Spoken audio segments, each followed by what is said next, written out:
পুনৰবাৰ স্বাগতম জনাইছোঁ মই অন্য এটা ভিডিঅ'লৈ। আজি ভিডিঅ' দিম কিন্তু ব্লগ দিব নোৱাৰোঁ, আজি বৰ দীঘলীয়া কৰিব নোৱাৰোঁ। আৰু পুৱাইনো মেকআপ সোপা কিয় সানো, মানে কি যিটো ৰিয়েল চেহেৰা এইটোৱে হয়। মোৰ ৰিয়েল যিটো চেহেৰা বোলে সাজিলে কাচিলে বোলে বান্দৰীকো সুন্দৰী লাগে। এই ৰাতিপুৱাই বাৰু মই বাৰু মেকআপ সোপা সানি কিয় ভিডিঅ'টো আৰম্ভ কৰোঁ বা যি কি নহওক, যেনেকৈ আছোঁ তেনেকৈ আৰম্ভ কৰি দিছোঁ। শুই উঠিছোঁ আৰু এইপিনে গাখীৰ গৰম কৰি আছোঁ। গাখীৰখিনি পাছফালে ঘূৰি চাবলৈ অলপ অসুবিধা হৈছে। কি কাৰণে গম পাইছেনে? কাৰণ ঘপককৈ উতলি আকৌ পৰি অহা চান্স থাকে ন, সেইকাৰণে হ'লেও পাছলৈ মনে ঘূৰি চাই থাকিব লাগিব। অসুবিধা হ'লেও চাই থাকিব লাগিব। আৰু এতিয়া পুৱা ভাতটো খাবৰ কাৰণে যা যোগাৰ কৰিম বুলি ভাবিছোঁ।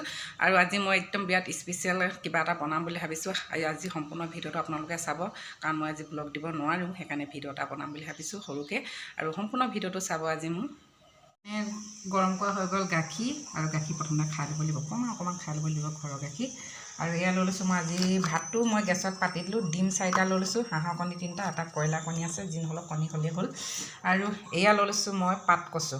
এই পাতকচুখিনি মই ধুনীয়াকৈ ধুই কালিয়ে অনা হয়, থৈ মেলি দিছিলোঁ। আৰু এতিয়া মই কণী আৰু পাতকচু বনাম। প্ৰথমতে কিন্তু কচুখিনি মই অকণমান বইল কৰি ল'ম, নিমখ অকণমান দি।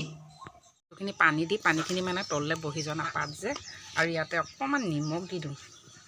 নিমখ অকণমান দি দিছোঁ আৰু ঢাকোন এটা দিব লাগিব। যিকোনো শাক ভাত বনালে ঢাকোন এটা দিব লাগে, তেতিয়া বস্তুটো সোনকালেও সিজে। আৰু গেছত বনালেতো বিশেষকৈ গেছ বহুত ৰাহি, সোনকালে সিজে। আৰু ইয়াত হ'লেও জুইত বনাইছোঁ যদি মই ঢাকোন এটা দি দিম। অকণমান সিজাৰ কাৰণে তললৈ বহি গ'ল ন কচুখিনি। আৰু ইয়াতে মই এক্সট্ৰাকৈ, যিহেতু মই ডিমৰ লগত বনাম, কণীৰ লগত বনাম, সেইকাৰণে আকৌ এক্সট্ৰাকৈ কণীকেইটা বইল নকৰি ইয়াতে দি দিছোঁ মই। আৰু আমাৰ ঘৰৰ 4টা মানুহ, সেইকাৰণে 4টাই কণী দিছোঁ। আৰু এতিয়া কচুখিনিও ধুনীয়াকৈ বইল হৈ ল'ব, আৰু মোৰ কণীকেইটাও সিজিব। এইকেইটা বাৰু মই তললৈ অকণমান সুমিয়াই দিওঁ, আৰু এইখিনি ধুনীয়াকৈ সিজি লওক। মই কচু শাকৰ লগত দিবৰ কাৰণে এয়া লৈ ল'লোঁ আদা নহৰু, আৰু এয়া জলকীয়া জালুক। কচু বুলি ক'লে সদায় জালুক দৰকাৰ হয়, জালুকটো দিলে ভাল লাগে। এটা পিঁয়াজ কাটি লৈছোঁ, বিলাহী লৈছোঁ, আৰু এইপিনে মই কচুখিনি অজৰাই লওঁগৈ। কচুখিনি পোনপ্ৰথমতে টুকি লৈছোঁ। ডিমকেইটা অলপ পাছত দিছিলোঁ যে, ডিমকেইটা এতিয়াও আছে, গৰম পানীতে আছে। ডিমকেইটাও কাঢ়ি লওঁ। এই ডিম 4টা ঠাণ্ডা পানী দি লৈছোঁ, নহ'লে বাকলিটো এৰিব মন নকৰে, সেইকাৰণে ঠাণ্ডা পানী অলপ দি লৈছোঁ। আৰু এইফালে মোৰ কেৰাহী পতা হৈ আছে। আমাৰ মুনু আৰু এইপিনে আমাৰ বেটী মোক অলপ সহায় কৰি দিছে, মাকক।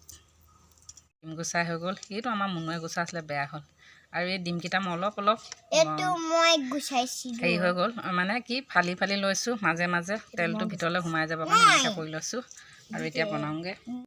প্ৰথমতে মই ডিমকেইটা অলপ তেলতে গৰম কৰি লৈছোঁ।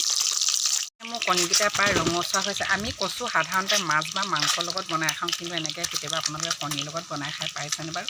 বনাই খাব খুব ভাল লাগে। মই আগতেও বনাইছোঁ, সেইকাৰণে ভাবিছোঁ আপোনালোকক ৰেচিপিটো শ্বেয়াৰ কৰোঁ, দেখুৱাওঁ কেনেকুৱা লাগে। কিন্তু আপোনালোকে বনাই খাব। আৰু এইকেইটা মই এতিয়া কাঢ়ি থওঁ।